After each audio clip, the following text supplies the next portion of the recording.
भाद्रपद पूर्णिमा की व्रत कथा। भाद्रपद पूर्णिमा के दिन उमा महेश्वर व्रत करने का भी विधान बताया गया है। धर्मशास्त्रों में इस पूर्णिमा के दिन भगवान शिव और माता पार्वती की पूजा की जाती है। इसके साथ ही रात्रि के समय जागरण करना चाहिए। नारद पुराण और मत्स्य पुराण में इस व्रत के बारे में भी बताया गया है।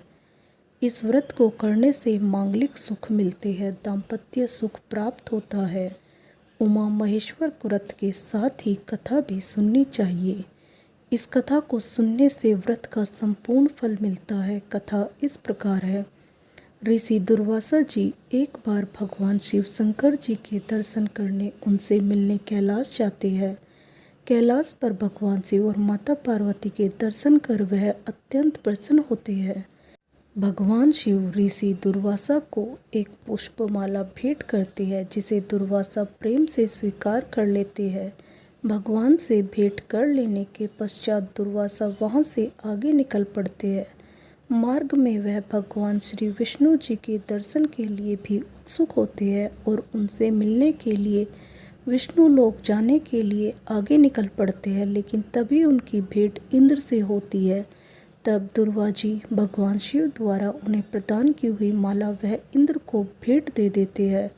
इंद्र अपने अभिमान में उस माला को अपने वाहन ऐरावत हाथी को पहना देते हैं। ऋषि दुर्वासा यह सब देखकर क्रोधित हो उठते हैं।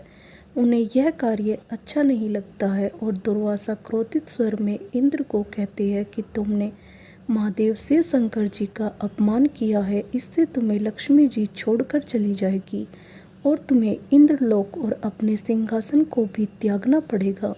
यह सुनकर इंद्र जी के ऋषि दुर्वासा जी के समक्ष हाथ जोड़कर क्षमा याचना करी और इस श्राप से मुक्त होने का उपाय पूछा। इंद्र की विनय सुनकर दुर्वासा जी कुछ शांत हुए और क्रोध शांत होने पर ऋषि दुर्वासा जी ने इंद्र को बताया कि उसे उमा महेश्वर व्रत करना चाहिए, तभी वह अपने स्थान को पुनः प्राप्त हो पाएगा। तब इंद्र ने इस व्रत को किया।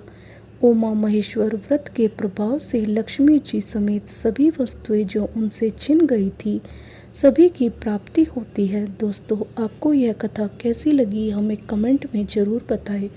ऐसी धार्मिक कहानी सुनने के लिए हमारे चैनल को लाइक और सब्सक्राइब करें। धन्यवाद। बोलो राधे राधे।